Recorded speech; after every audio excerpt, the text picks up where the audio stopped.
नमस्कार साथियों, स्वागत है आप सभी का स्टडी IQ PCS चैनल पर। मेरा नाम है अभिषेक और आज बिहार की खबर में हम बात करने वाले हैं बिहार चुनाव की। और बिहार चुनाव में हमारे जो प्रेजेंट चीफ मिनिस्टर हैं नीतीश कुमार जी, वो बनने वाले हैं फेस एनडीए गठबंधन का।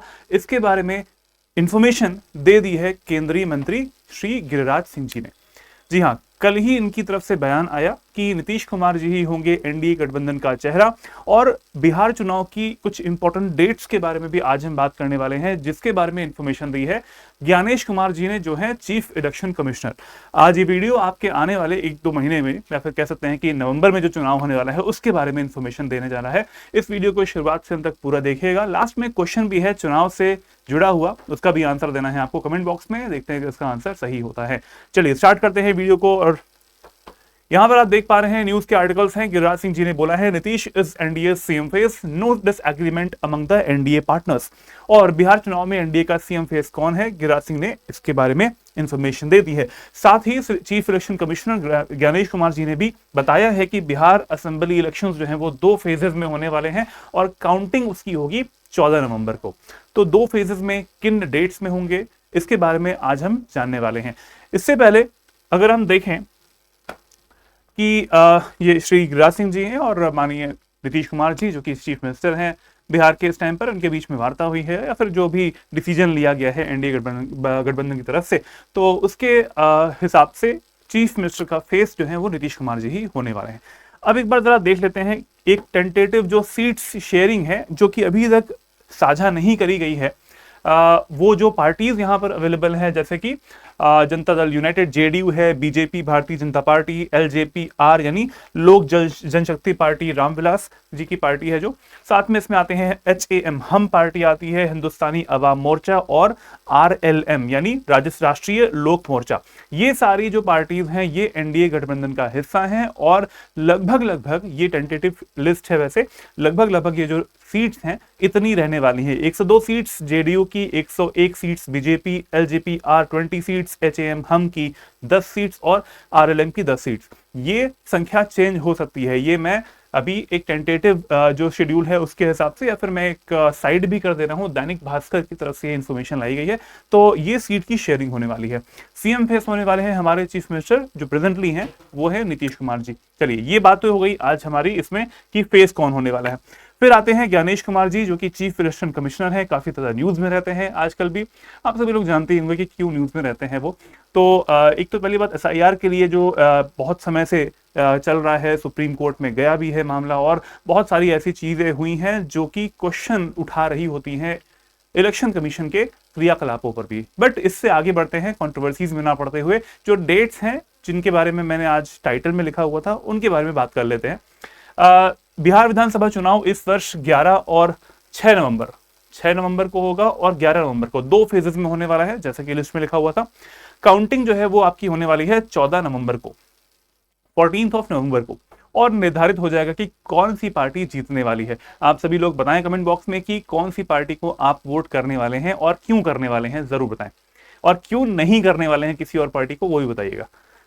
चलिए इसके आगे देखते हैं। चुनाव आयोग ने 243 सीट्स यानी 243 सदस्यीय बिहार विधानसभा चुनाव के लिए मतदान कार्यक्रम जो है उसकी घोषणा कर दी है। अभी 1-2 दिन पहले ही इसके बारे में इंफॉर्मेशन दी गई है, और जैसे ही इन्होंने इंफॉर्मेशन दी है वैसे ही आचार संहिता भी लागू हो चुकी है। चुनाव कार्यक्रम की घोषणा के साथ ही बिहार में आदर्श आचार संहिता लागू हो चुकी है।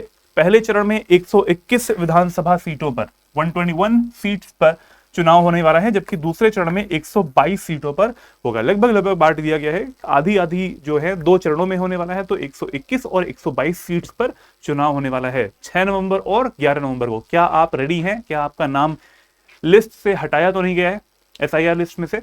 देखिएगा जरूर, चेक जरूर कर लीजिएगा।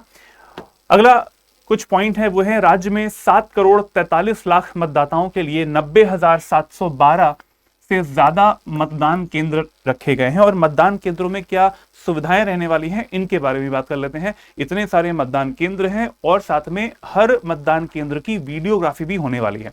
जिससे कि कहीं पर अगर क्वेश्चन उठते हैं, ऑपोजिशन पार्टीज भी क्वेश्चन उठा रही होती हैं कि सही से प्रक्रिया जो है वो नहीं कर रहा है इलेक्शन कमीशन, या फिर डबल वोटिंग हो जा रही है, या फिर फोर्स्ड वोटिंग हो जा रही है, ऐसी भी बहुत सारी चीजें क्लेम किया जाता है जो ऑपोजिशन पार्टीज होती हैं उनके द्वारा। इसके लिए यहाँ पर वीडियोग्राफी जो है वो भी की जाने वाली है। यहाँ पे लिखा भी होगा इसका कहीं पे, The notification for the first phase of voting will be issued on 10th of October। वैसे 10 अक्टूबर को फर्स्ट फेज का नोटिफिकेशन आ जाएगा। उसके बाद जितने भी लोग वो ऐसा है कि यहाँ पर अपना नॉमिनेशन भरना चाहते हैं वो 17 तारीख तक, यानी एक हफ्ते के अंदर अंदर अपना नॉमिनेशन डाल सकते हैं। 10 तारीख को इसका फर्स्ट फेज के लिए नोटिफिकेशन आ जाएगा, 17 तारीख तक अपना नॉमिनेशन भर सकते हैं। सेकंड वाला जो है वो हो जाएगा हमारा इशू 13 तारीख को, और 20 तारीख यानी 7 दिन तक अपना नॉमिनेशन कर सकते हैं।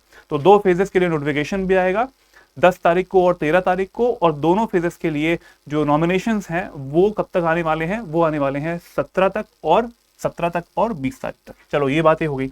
मैंने अभी आपको उसमें बताया कि भाई वीडियोग्राफी जो है वो होने वाली है, थॉरली यहाँ पर मॉनिटर किया जाने वाला है। Webcasting will be done at all the polling stations, monitor किया जाने वाला है इसमें। साथ में यहाँ पर CAPF central armed police forces भी डिप्लॉय होने वाली हैं एडवांसली, जिससे कि कहीं पर भी लॉ एंड ऑर्डर की सिचुएशन ना बन पाए। ऐसा ना हो कि कहीं पर लॉ एंड ऑर्डर हाथ में ले ले लोग, या फिर कहीं पर दंगा जैसी स्थिति आ जाए। तो क्योंकि ऐसा होता है, बिहार है तो डेफिनेटली हो सकता है, आप सभी लोग जानते ही होंगे। राज्य में जितने भी यहाँ पर वोटर्स हैं इनके लिए भी प्रत्येक निर्वाचन क्षेत्र में आयोग की आंख और कान के रूप में एक सामान्य पर्यवेक्षक भी तैनात किया जाएगा। तो ये सारी सुविधाएं हैं जो कि प्रोवाइड की जाने वाली हैं इस बार, और पूरे देश की नजर है। पूरे देश में रहने वाले जितने भी लोग हैं सभी लोग देख रहे हैं कि इलेक्शन कमीशन कितना स्ट्रिक्टली यहाँ पर काम करने वाला है। लेकिन ये स्ट्रिक्टनेस जो है वो सिर्फ एक ऑपोजिशन के लिए ही ना रहे, दोनों तरफ के लिए रहे। अनबायस तरीके से इलेक्शन होना चाहिए, और हम ये एक्सपेक्ट भी करते हैं किसी गणतंत्र में ऐसा होना भी चाहिए।